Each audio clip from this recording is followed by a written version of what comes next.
Here's to developers who work coding magic to push the limits of what can be done on Roblox. This year's awards for technical achievement goes to... Congratulations to Vesteria. It all began on November 4th, 2018, one of the most promising games to ever be made on Roblox was released, Vesteria.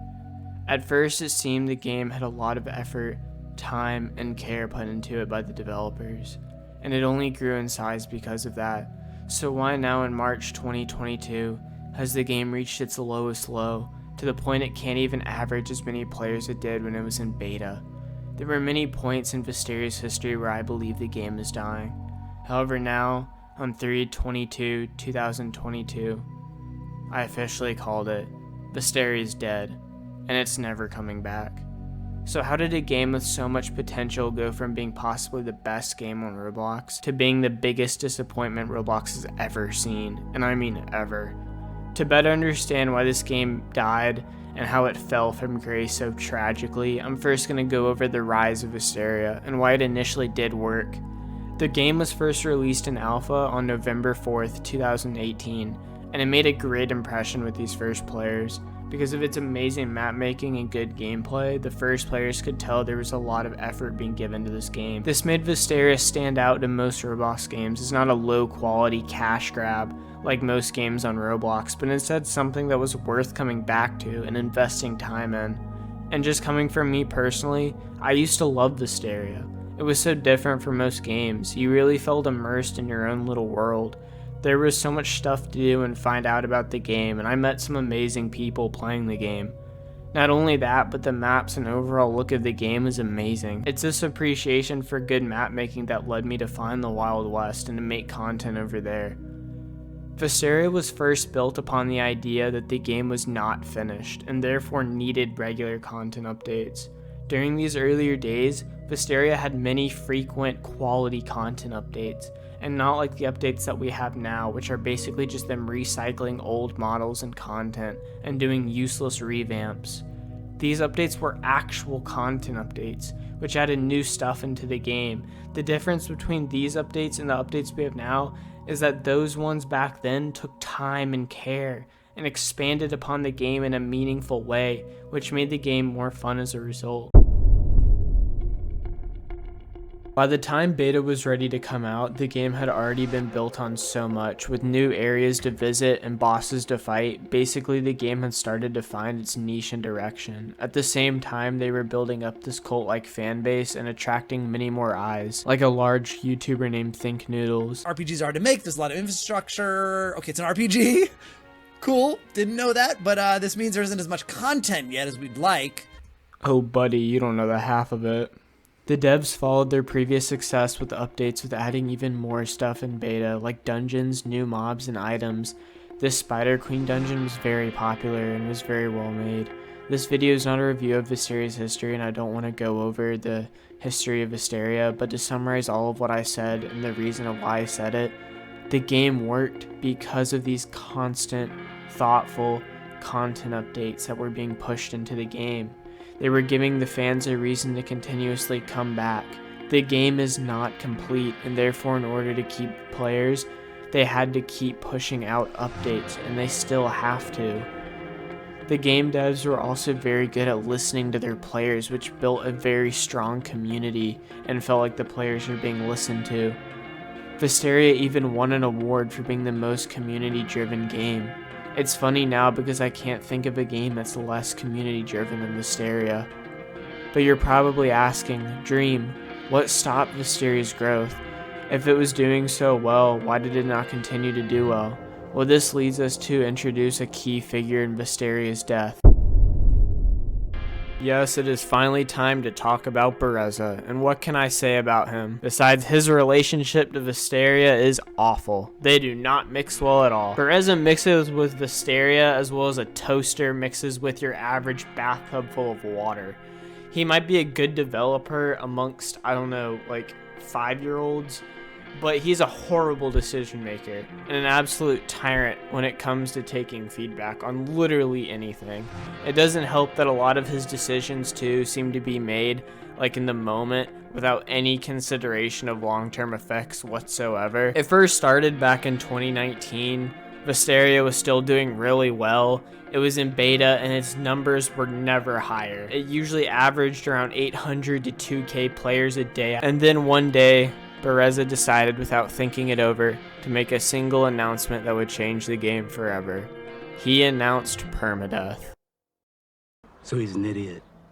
And while this would be okay for games like Rogue Lineage, it was something that was not gonna work in Vesteria at all. And everybody knew this. Except for Bereza. And well, the community reacted to this like most guys would react to getting kicked in the balls and then the guy saying, "It's just a prank, bro." A lot of anger, a lot of backlash, and a massive chunk of that average 800 to 2K players left. And basically after that, Vesteria could only manage to average around 300 players. And it did not help that shortly after, Bereza let a bunch of random players into the testing realm, which if you don't know, is the developer area sort of within Vesteria, which was for testing new items. In the testing realm, you can have unlimited money and you can spawn in any item. However, players quickly figured out that they could use runes and other methods to travel back to the real game, essentially grabbing all the best items in the game and destroying the economy in the process. I think Bereza, if I'm being honest, had good intentions with this. He wanted to do something nice for the community, but this grand fuck up would be the catalyst for a series of terrible and awful updates that would drive the game into the dirt. With a large part of the community gone and the players that did remain clowning his every move, Bereza would begin to grow bitter towards the community that once loved and praised him. Vesteria's streak of activity would be broken and it would enter into a silent period where fans did not know what the future of Vesteria was, or if it even had one. Eventually, when the devs did return, Bereza would release a complete wipe of everyone's enchantments and money to try to combat the insane amount of illegitimate items. Wiping the game was pretty much one of the only things they could do at this point. However, this resulted in even more people leaving the game. And while a lot of people weren't too thrilled about the game being wiped, a lot of people left not because of the wipe, but because of how Bereza once again handled the situation, and how blatantly disrespectful he was to the community that he was supposed to be making the game for.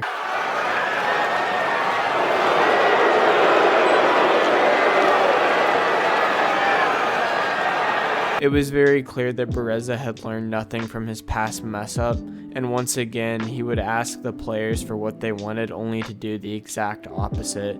Basically, there were 3 options for how the wipe could go. Number 1, no wipe whatsoever. Number 2, wipe money and enchantments, upgrades only, but keep like levels and base items. And 3, a full and complete wipe, where all progress is removed and a fresh start. 80% of the community voted for a full and complete wipe. It was fair, it was challenging, and it would give everybody the chance to start over.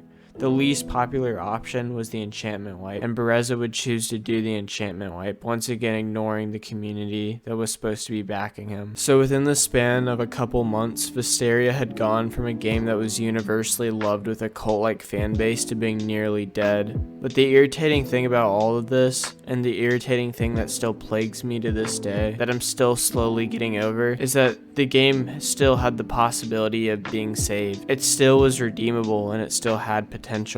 All they needed to do is go back to their original formula of releasing quality updates to update the game and build upon it. However, they still were incapable of doing so. Instead of admitting their failures and putting their mistakes behind them and working towards a better game, I think pride and ego were one of the biggest factors in what happened next, and what I'm going to describe in 4 stages. Basically, these are the 4 reasons and 4 core reasons why Vesteria fell.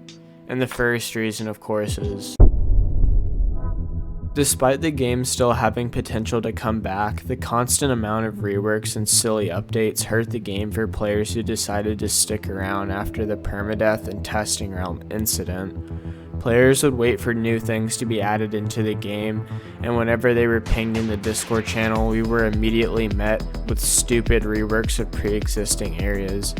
While there's nothing wrong with reworks in most games, the Vesteria reworks were famously horrible and just kind of seemed to waste time, and most of the time would be reverted back to what they originally were to begin with, making the months of waiting for a new system, which was supposed to make the game more enjoyable or completely different or a new playing experience, a gigantic waste of time.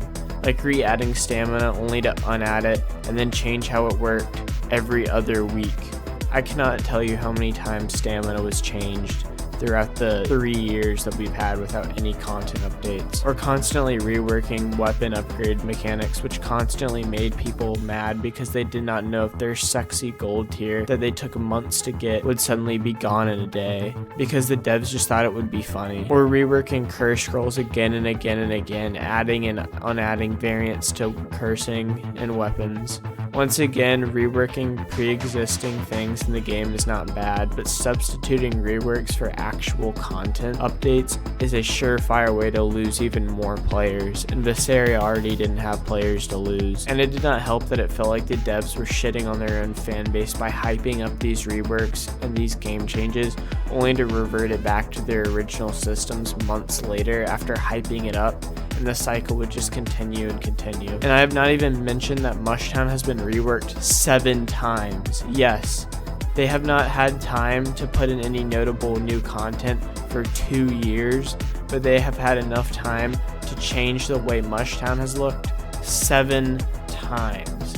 And now Bereza is implementing a new level squish, which is basically a gigantic level rework, not an update, which shows in 2022 he has in no way learned from his mistakes from 2019 at all, especially considering that some of the developers woke up the morning of the update and had no clue he pushed it out. And it just goes to show how terrible Bereza is at making decisions for Vesteria. And more recently, Vesteria has been unable to push out any real content updates. However, they have been more than capable of pushing out cheap monetization updates, which did not have any good effects on the game and could have been done a lot better, like adding new pets which can only be bought with ether into the game, making the novelty of owning a pet in the game worthless, as up until this point owning a pet was pretty rare and cool. Or the stranger, which technically isn't an ether required feature, however its most notable product, which is black dye, is only purchasable with ether. Stranger was a lazy way of trying to balance the economy and ultimately did not do much but inflate the amount of curse scrolls.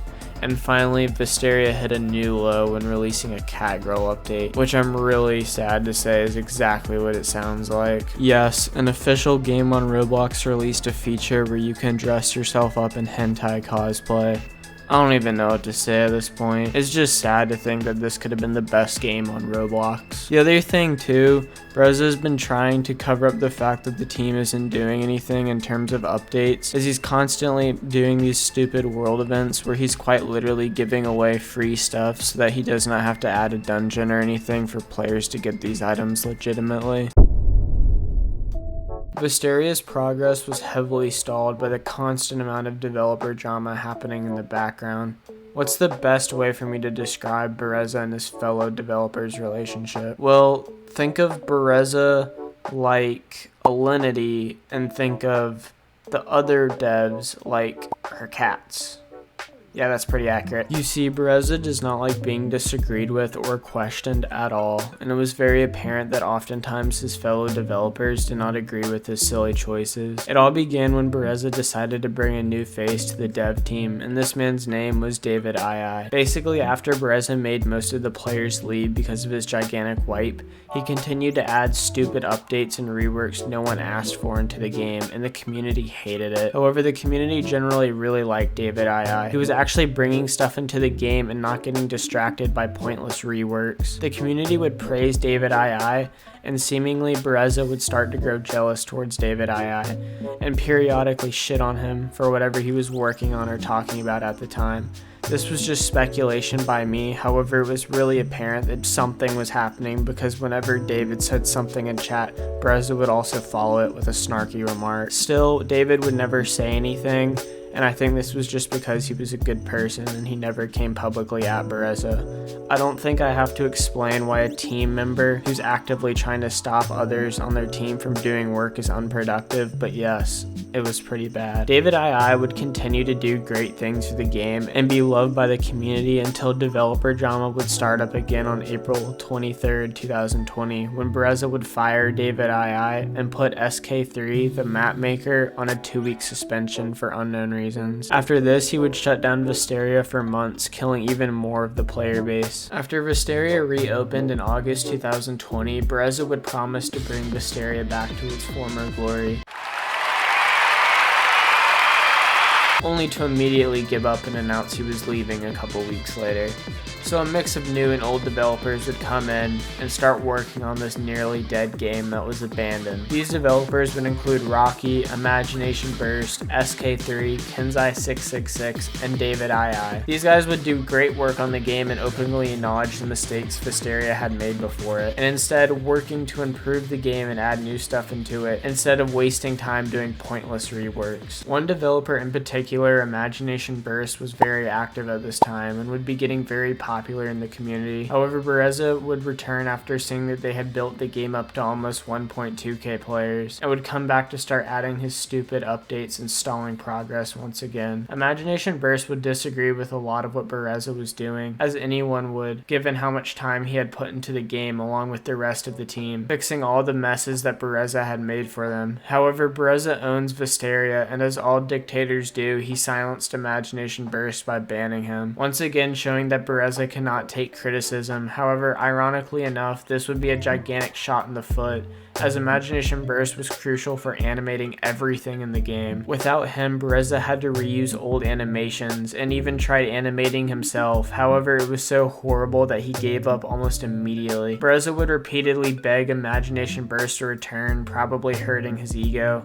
However, Imagination Burst would not budge, refusing Bereza's offers, forcing Bereza to reuse old models and animations. Bereza would then give away tons of drips, which if you didn't know were one of the rarest items in the game at the time. The purpose of this was to devalue the drip. Bereza said this openly himself. However, interestingly enough, if you know about the origin of the drip, you would know that Imagination Burst was the creator of the drip and the lead developer who gave them away during the event, making Bereza's attack on the drip's value an indirect shot at Imagination Burst, just to show you how a grown man handles his beefs. Like a little baby. Interestingly enough, after Imagination Burst was banned, all the previous developers who were very active in building on the game became very less active, almost as if they did not want to be a part of the game where Bereza was now taking back total control to dictate all of his terrible ideas. Finally, the most recent developer drama happened when Bereza decided to promote a toxic and hated player to be an admin in Vesteria. This player, known as Subject, was heavily hated in the community for being an annoying and extremely toxic person, and Bereza likely only did this to make his community mad, because as you can probably tell, if there's one thing Bereza hates, it's his community. Kenzai666, one of the only remaining developers who still cared about Vesteria, even though it was so bad, would remove Subject immediately, knowing fully well that this player should not be in any position of power. However, Bereza, being Bereza, would ban Kenzai from the server. Yes, one of the only developers left, he banned in favor of a kid who probably turned more people away from Vesteria, second only to Bereza himself. After reviewing all this, it's pretty easy to understand why not a lot of progress was made with the dev team, because the core member of the dev team was too focused on being spiteful to the people who were calling his dumb ideas out and his own personal ego. One of the biggest turnoffs to Vesteria is the amount of times the fans have been let down by the developers. The few players that did remain and continue to play would constantly be given these statements about the bright future of Vesteria by the devs, only to not see any of these come to pass. It would almost be like a cycle where the devs would offer the player something to be hopeful for, only to crush it later, and it never to be mentioned again, or they would just say outright that they weren't gonna do it. Players would get tired of this, and it seemed to happen more often than not.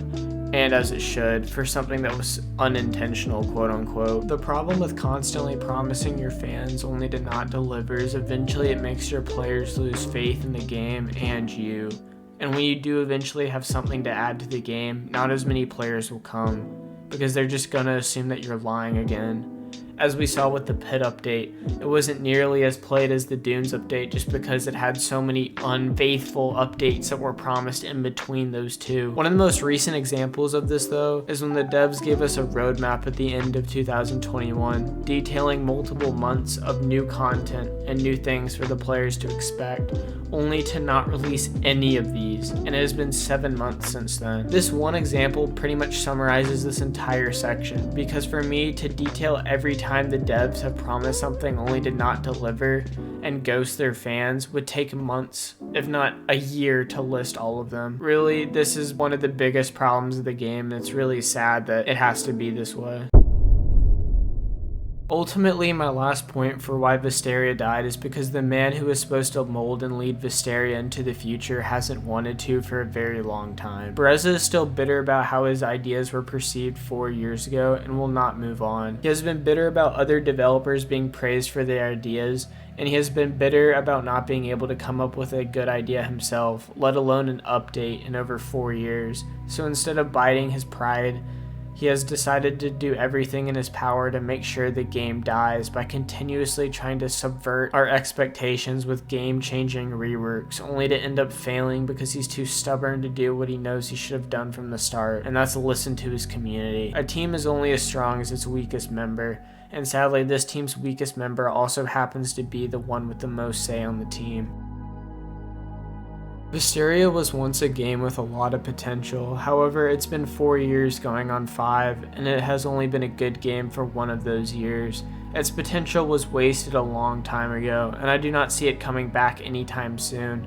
Most of the OG players have left, most of the current players are leaving, and it has only been able to survive because new players keep coming to the game, but those players typically only stay a week. Heck, literally this week, this is off script, but Kenzai literally got chased out of the Discord server, and also Imagination Burst came back only to leave too. It's sad to see Vesteria go out like this, but what did you expect? It's been coasting off its success since beta for the majority of its 4 years, and it isn't getting any better.